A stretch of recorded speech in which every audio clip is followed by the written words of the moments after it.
আসলে কি আমরা দেশটা স্বাধীন করতে পারছি?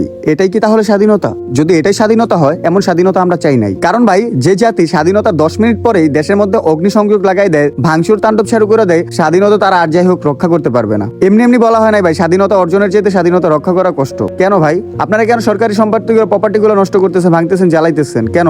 এগুলো কাদের সম্পত্তি? এগুলো আমার আপনার টাকায় কেনা, আমার আপনার টাকায় গড়ে তোলা ভাই, আমাদের ট্যাক্সের টাকায় করা এগুলো। আওয়ামী লীগ তার বাপদাদার সম্পত্তি দিয়ে এগুলো কইরা যায় নাই। আওয়ামী লীগ কইরা গেছে বলে আপনি ভাঙিয়ে ফেলবেন? এগুলো কোন ধরনের সভ্য জাতির কাজ হইতে পারে ভাই? পদ্মা সেতু আওয়ামী লীগ করছে, এই জন্য কি ভাঙিয়ে দিবেন? এগুলো কি ওই বাপের টাকা দিয়ে করছে? অবশ্যই না। তারপর আবার কি করলেন? আমাদের যে ভাষা শহীদ ভাইরা ছিল তাদের ভাস্কর্য পর্যন্ত ভাঙিয়ে ফেলতেছেন কেন ভাই? মীর মুগ্ধ, তারপর আবু সাইদ, রিফাত, ওরা কি জীবন এই জন্য দিছিল? আজ থেকে 20 বছর পরে কি তাদের ভাস্কর্য এভাবে ভেঙে ফেলবেন? এগুলো কোন সভ্য জাতির কাজ ভাই? এই যে আমাদের ভাষা শহীদদের ভাস্কর্যগুলা, তাছাড়া সরকারি যে কোনো প্রকল্প, এগুলো আপনাদের মানে একদমই জ্বালাও পোড়াও করা, ভাঙা একদম অনুচিত ভাই। এগুলা মানে শিক্ষিত কোনো মানুষের কাজ হইতে পারে না, সুশীল মানুষের কাজ হইতে পারে না। কারণ ন্যূনতম জ্ঞান থাকা উচিত।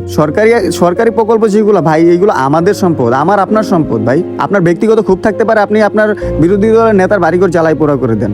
উনি যে অবধি সম্পত্তি দিয়ে এগুলো করছে, ওইগুলো জ্বালাই দেন, আমাদের কিছু যায় আসে না। সরকারি জিনিসের মধ্যে কখনো যেন হাত দেওয়া না হয়। সুশীল সমাজে সুশীল নাগরিকদের দিকে আমি একটা আহ্বান জানাবো, এমন কিছু করেন না যাতে মানুষ বলতে বাধ্য হয় আগেরটাই ভালো ছিল। একদিনে যে তাণ্ডব শুরু করে দিয়েছেন আপনারা, এইগুলো ভাই আর যাই হোক স্বাধীনতা হইতে পারে না। ছাত্রছাত্রীরা এই জন্য জীবন দেয় নাই ভাই। যদি আমরা এরকমটাই করি, তাহলে তাদের মধ্যে আমাদের পার্থক্য কি? সময় আছে, বুঝতে শিখেন। গতকালকে একটা ভিডিও আপলোড দিয়েছিলাম, সিটি থেকে বের হওয়ার পর আন্দোলন থেকে দেখলাম যে 70 কিলোমিটার জায়গা জুড়ে একদম শান্ত পরিবেশ, অথচ গতকালকে স্বাধীনতার পর আমরা সেই 70 কিলোমিটার জায়গা একদম জ্বালাও পোড়াও করে ফেলছি।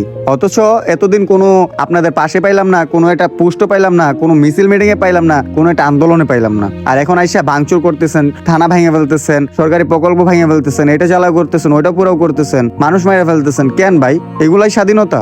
এটাই কি তাহলে স্বাধীনতা? ভাইবেন না, স্বৈরাচারকে দেশ থেকে তারাইছি আমরা স্টুডেন্টরা, এই জন্য আপনার মতো আরেকজন পেটুকদারকে আইনা বসায় দিব ক্ষমতায়। এটা যদি ভাবেন ভুল। যে জিনিসটা আপনারা 15 বছরে করতে পারেন নাই, সেটা ছাত্ররা 15 দিনে কইরা দেখাইছে। যদি আপনারা ওদের মতো হইতে চান, তাহলে দেখবেন 15 সেকেন্ডও লাগবে না আপনাদেরকে তাড়াইতে। সো এত লাফালাফিরও কিছু নাই। মানুষ হইতে শিখেন আগে, মানুষ হন, তারপর আপনারা ক্ষমতার চিন্তা করেন। শুরুতেই যদি এরকম তাণ্ডব শুরু করে দেন ভাই, চোখের সামনে এগুলো কি দেখতেছি? ধ্বংসলীলা ছাড়া কিচ্ছু না। কেন সরকারি প্রকল্পগুলো কেন ভাঙা হচ্ছে? আমরা মানুষ হইতে পারছি না এখনো। স্বাধীন ঠিকই হইছি। যাকে আগে অনেক কিছু বলে ফেলছি, হয়তো অনেকে খারাপ লাগবে, খারাপ লাগলেও কিছু করার নাই ভাই, কারণ ভুল কিছু তো বলি নাই। ভিডিও শেষ করার আগে আবার বলতেছি ভাই, মানুষ হইতে শিখেন, সবার আগে মানুষ হইতে শিখেন।